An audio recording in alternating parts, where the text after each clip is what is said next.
You are now listening to the IELTS podcast.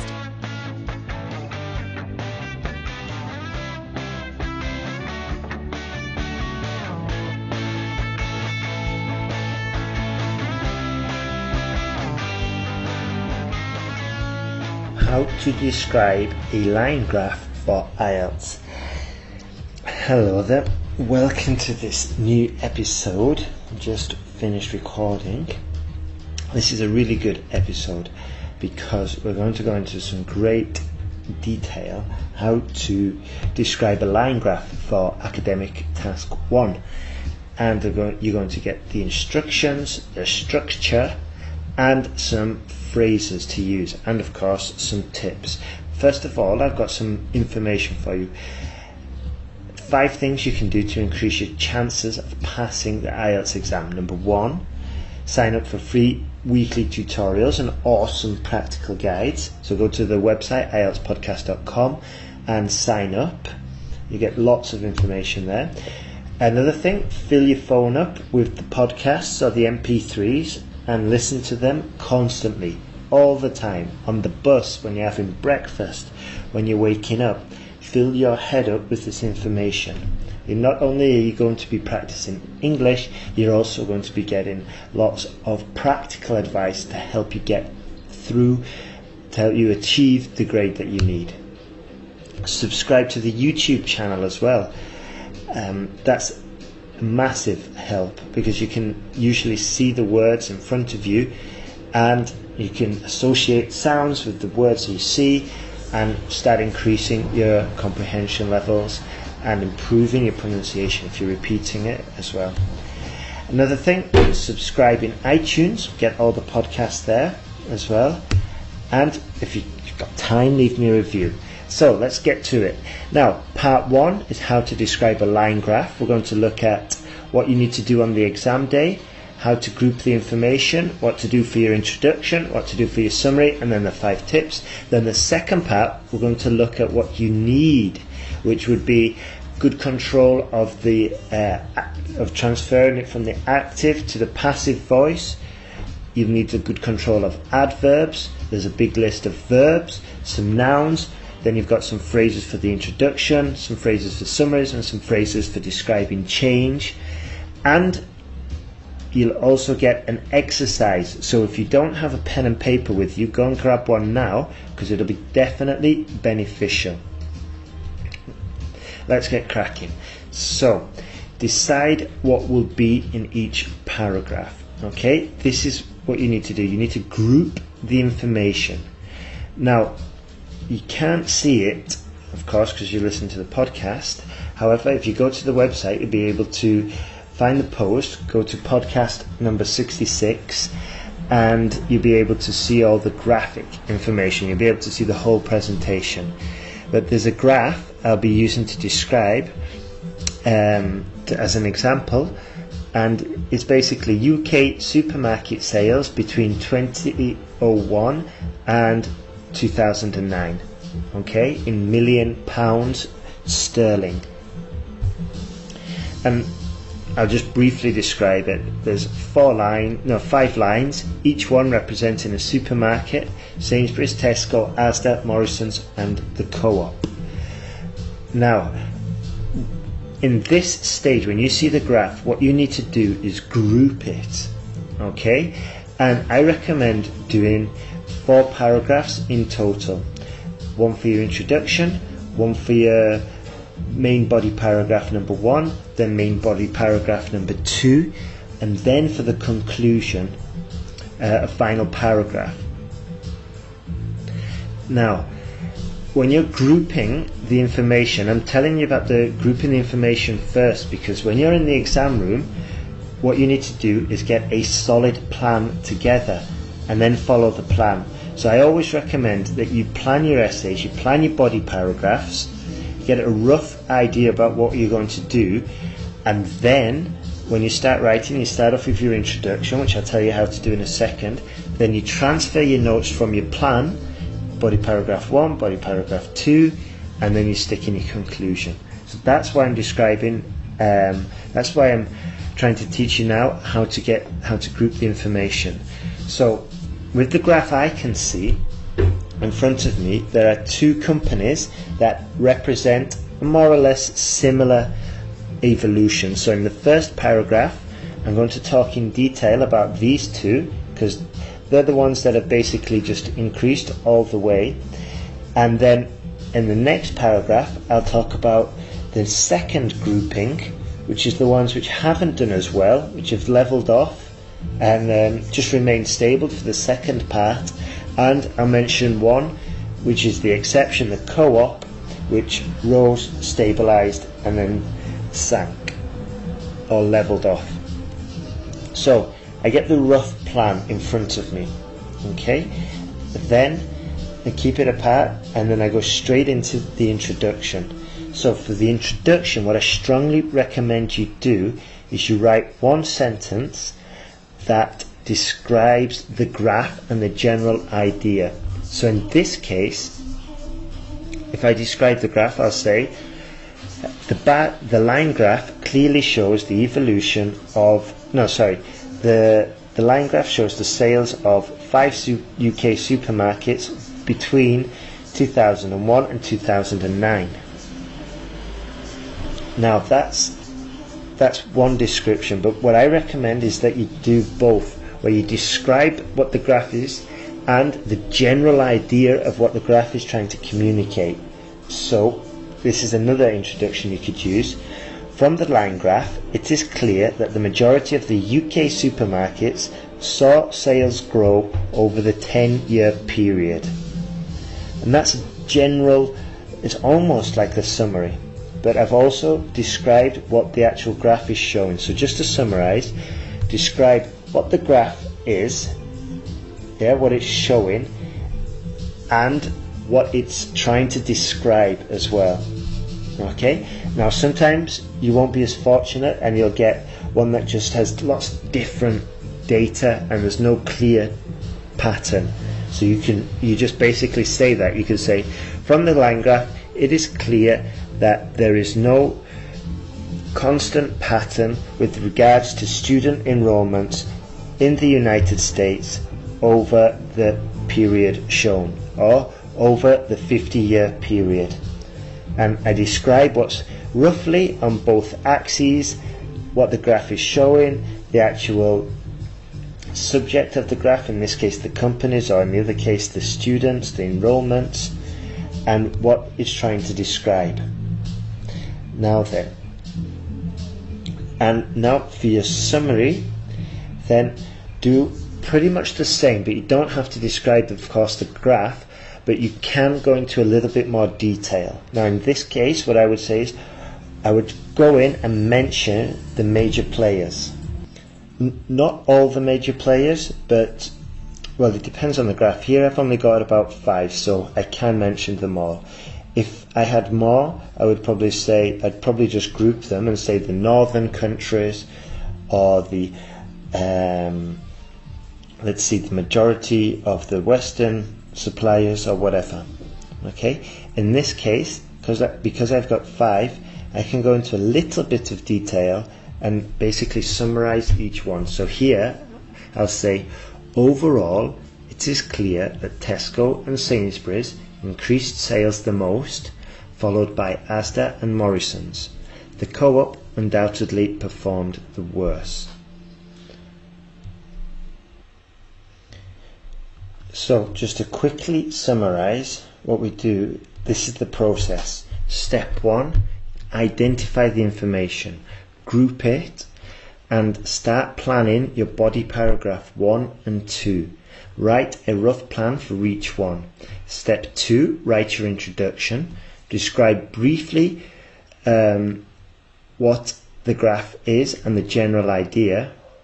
And then step 3, write your body paragraphs, following very closely the plan you wrote before, and then write your summary. And if you can, include the maximums, the minimums, and even the exceptions. Okay, but what I'm trying to say is, in the summary, go into a little bit more detail than in the introduction. Now, some 5 tips. Number 1, your opinion is not necessary.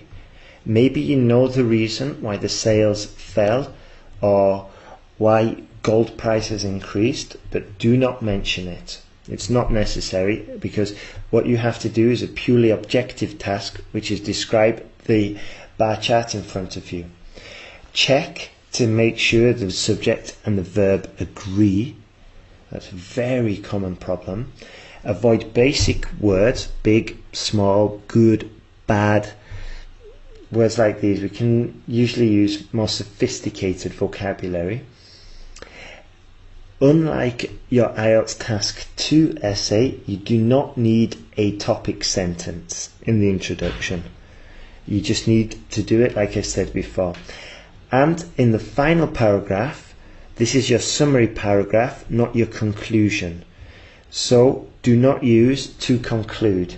Use in summary or overall we can see blah blah blah.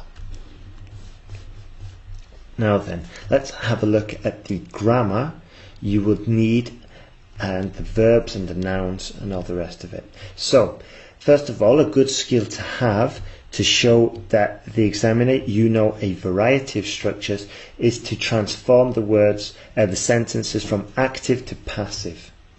So let's go through 3 examples here, and I want you to try and transform them before I do. So, sales crashed to new levels. How would we transform that to the passive?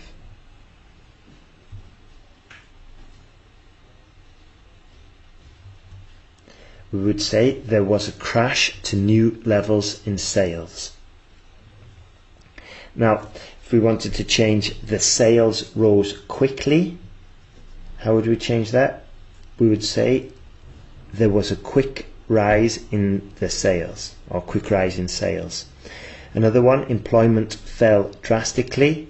We could say there was a drastic fall in employment. Some more. Let's go from passive to active. And this is basically doing the same but in reverse. So, here's the first one for you to transform. There was an incredible decrease in output. There was an incredible decrease in output. How would we transform that? We would say output decreased incredibly. I'll say a few more, write them down, and then try and change them. In 2010, there was a plunge in turnover. Transform that. In 2010, there was a plunge in turnover. Of course, turnover plunged in 2010. After the crisis, there was a crash in profit. The transformation, profit crashed after the crisis. Now, let's have a look at adverbs. If we have an it is sentence, for example, it is clear the trend is downward, well, we can transform that and we can say clearly the trend is downward. Another way, I'll give you another example. It is evident that sales dropped in the first quarter. Here we could say evidently sales in the first quarter dropped. So what I'm doing is I'm showing you a variety of different structures that you can use in the exam to increase your grammatical range and pick up some points. Now here are some useful expressions. Hopefully you've got a pen in front of you and you can write these down, because one, not only is it going to increase the chances that you remember them, but you'll also have a handy list in front of you. So let's go. Over a 5-year period, and of course you can adapt that. Over a 10-year period, over a 5-day period. Here's another one. Throughout the 1980s, or throughout the 1990s, throughout the 1810s. It just shows the actual duration. Throughout the 1980s, sales were climbing consistently, for example. Here's another one. The period from 1944 to 1999 witnessed spectacular growth, for example. The period from 1950 to 1960 witnessed explosive growth. and then another one, from that time on.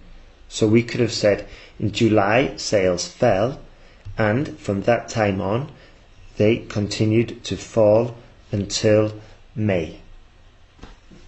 Okay, so hopefully you've wrote those down and you've got a nice list of time expressions. Here are some useful verbs, and here's a tip as well.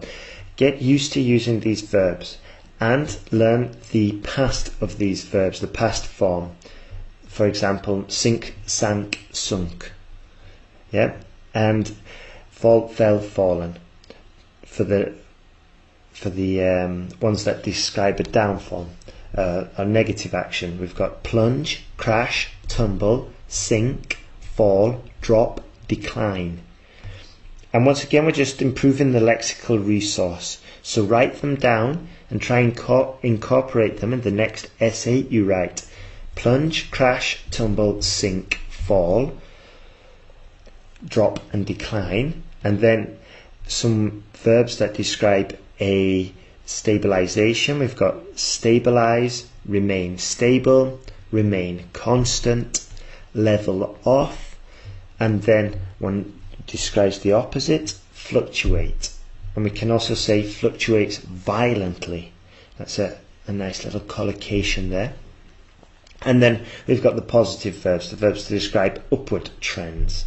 That would be rocket, sales rocketed in the first quarter, sales soared, sales surged, or population levels leapt in the second quarter. So just to put it in the infinitive, leap, surge, soar, rocket.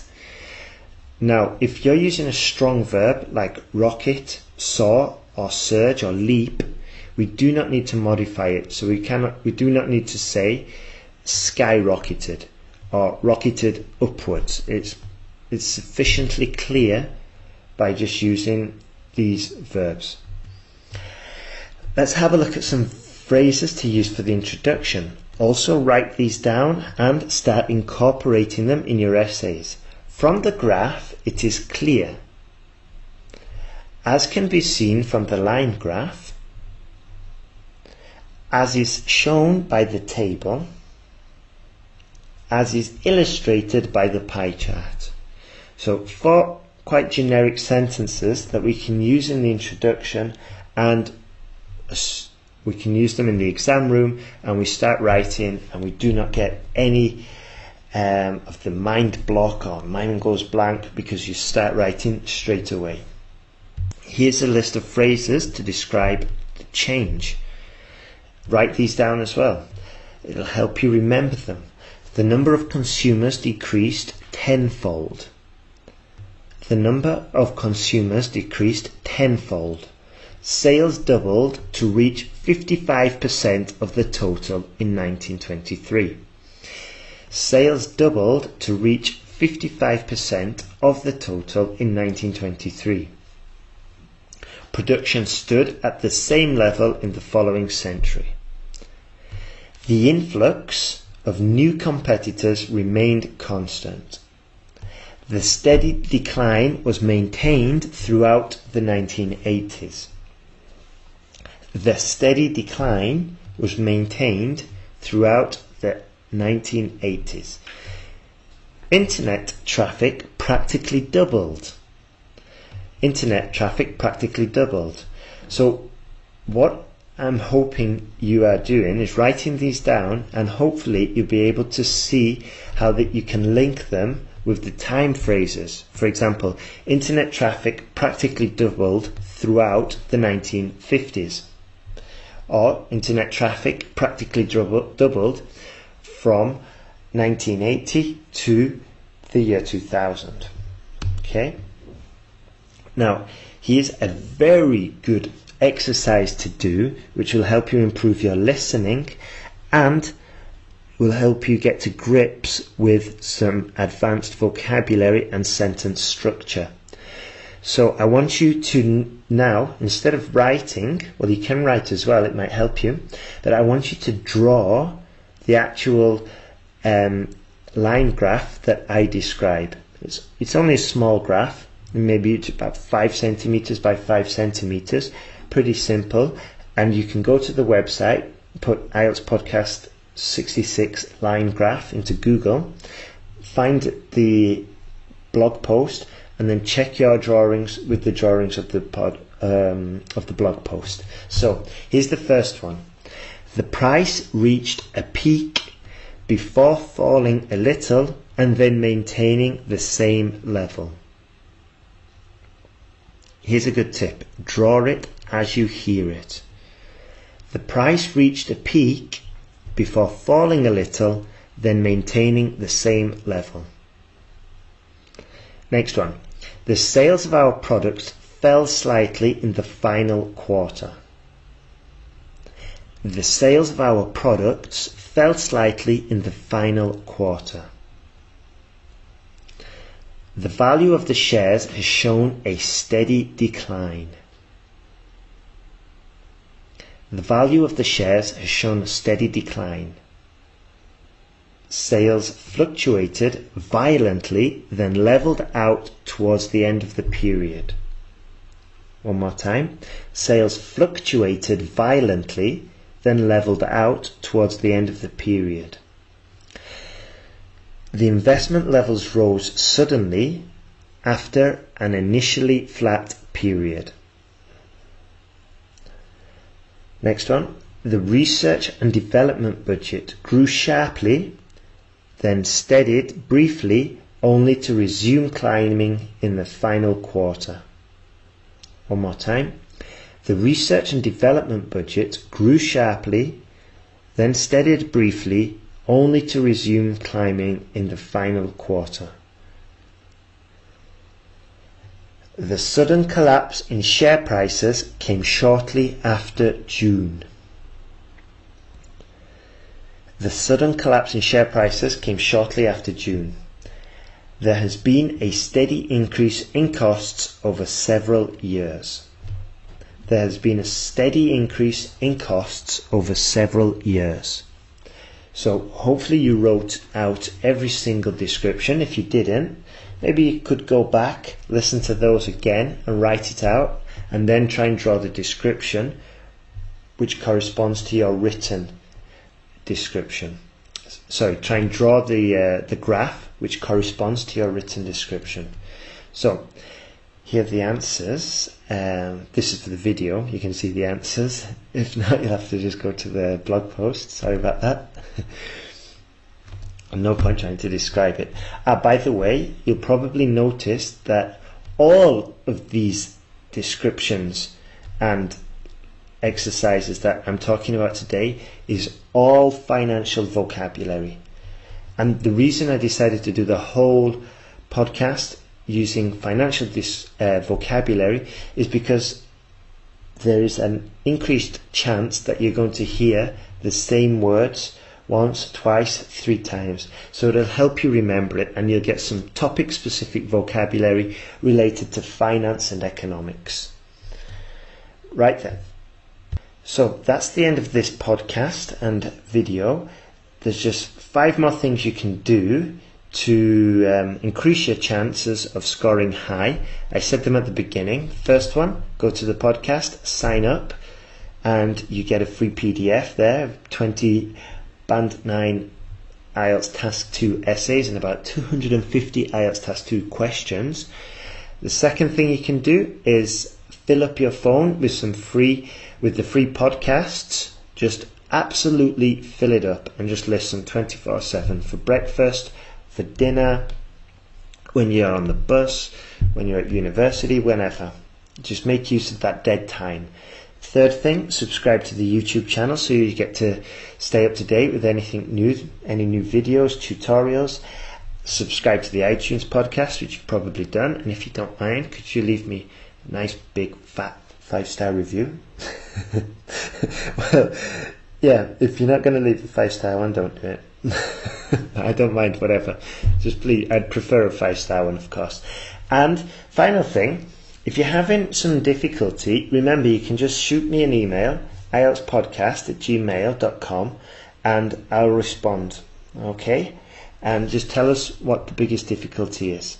Okay? Right then. Hope everything is going well. If you didn't get the results you aimed for, send me an email. I can help you out. And if you don't send me an email, well, I just hope that you carry on pushing, and eventually you will get there. All the best.